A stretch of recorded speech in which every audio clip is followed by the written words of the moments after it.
Hey there, and welcome to this week's video.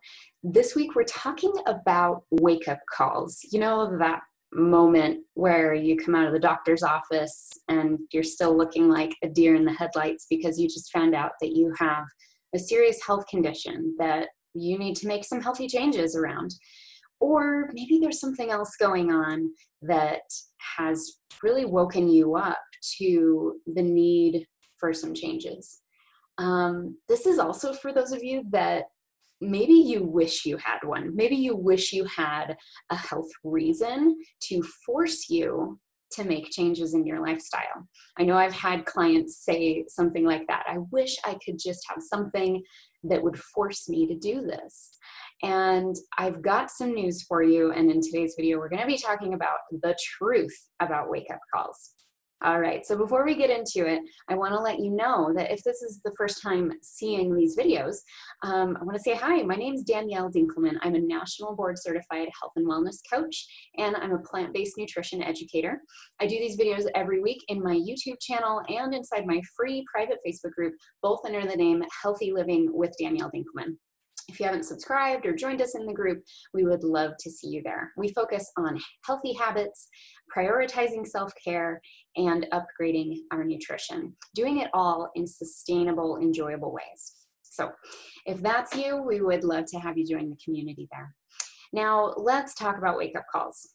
What do you think about that idea of wishing that you had had some sort of diagnosis that would force you to dive all into a whole food plant-based nutrition plan, or really start exercising more, or really start taking care of yourself? I know it's tempting to think that that would solve it, but I'm here to tell you that it won't. There are useful wake-up calls, and there are ways that will work for you.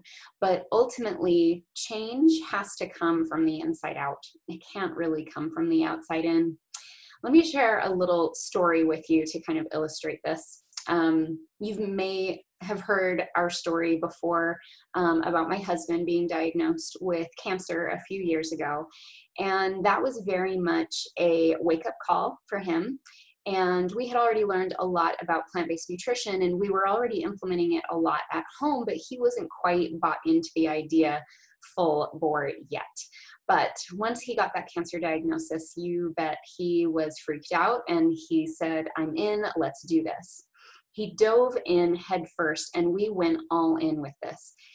And as happy as I was to see him finally on board, it didn't last. It didn't create sustainable change for him. It kind of showed me something that I now call the rubber band effect, where you have this wake-up call followed by huge changes out of necessity. And then as soon as you get the outcome that you had hoped for, or you burn out because you're exhausted because of all the energy that you have to expend in order to keep up with all of these dramatic changes you've made all overnight, you snap back to right where you were. And that's what happened for us with my husband. He actually did get his cancer to go into remission with a healthy lifestyle change. And it was amazing to see that. But then basically we went home, we did a victory lap, and sooner than later, he went back to old eating habits. The whole food plant-based plan, the herbs, the juicing, all these healthy things we were doing, they kind of just disappeared out of his life because he didn't have the energy anymore. He was totally burned out from doing it, and he seemingly didn't have a reason to continue doing it. And this might seem kind of silly from an outsider looking in, but I can tell you that this was really the best that he could do. He was completely burned out. And so he did. He snapped back to old habits. So even with this success that he'd had with conquering the cancer with lifestyle, in a few months' time, it came back with a vengeance. And we did end up doing chemotherapy and the whole 9 yards there. So I use that and I share that story to show you that a wake-up call may not necessarily be the best thing for you. And even if you are experiencing a wake-up call, the truth is that sustainable changes still are king. If you really want to become healthier, we've got to do it in sustainable ways, which means not taking heroic, huge leaps into the unknown, but taking small, sustainable steps. I'm a big believer in baby steps. It's okay to do this a layer at a time and a step at a time. All right. So I'm hoping that that's starting to make sense for you a little bit. You know, I had a wake up call at one point too, where for me, it was less physical health, and it had a lot more to do with mental and emotional health. I had gone through a tragic loss. We had a stillborn baby in 2010. She was full term. It was my second child, and I was devastated, to say the least. And I stayed that way for quite a while. And I quickly went into a depression, anxiety, and anger spiral because of that grief. And I've got to tell you, the thing that pulled me out of it was taking a hard look at what do I have control over in my life, and what can I do to help myself feel better. And for me, it was exercise. It was running and it was yoga. It took me a while to get into a place where I could be active in doing things like that and pull myself out of bed.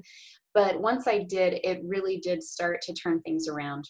Now, of course, it didn't solve everything, and that's a story for another day. But I'm just saying, sometimes hard things can be useful wake-up calls to wake you up a little bit and say, oh, maybe there is something worth paying attention here. I'm just here to tell you that it's the best way to go about it is to focus on the habits and make sustainable changes. So there's some truths maybe about wake-up calls. It's not the answer. It's not the end-all be-all. You know, there's some scriptures that talk about how you can either choose to be humble, or you can be compelled to be humble. And I think that that is true in health as well. Sooner or later, life will give you a wake-up call. If you want to wait long enough, you probably will get one, especially if you're not living in the healthiest way you can. And when that comes, you can choose. Are you going to do it in a sustainable way, or are you going to do it in an unsustainable way? Are you going to set yourself up for burnout? It's your choice. And then the other thing to consider is, you know, do you want to be compelled, or would you rather just choose? When given the choice, I love being proactive more than being reactive. And so sometimes there's ways that you can tap into your own motivations that won't require a wake-up call. One of my favorite ways to do that is to just start learning more. Dive into lifestyle medicine, learn more about plant-based nutrition, learn more about the power and the benefits of exercise, stress management, sleeping more, thinking positively. These things are powerful for helping us feel better so that we can show up and do our most important work in the world, which is why I think health matters so much anyway. So I hope that gives you some food for thought and maybe some new perspectives. And again, if you haven't joined us in the Facebook group or subscribed on the YouTube channel, we'd love to have you over there. Again, it's Healthy Living with Danielle Dinkelman. And until next time, we'll see you later.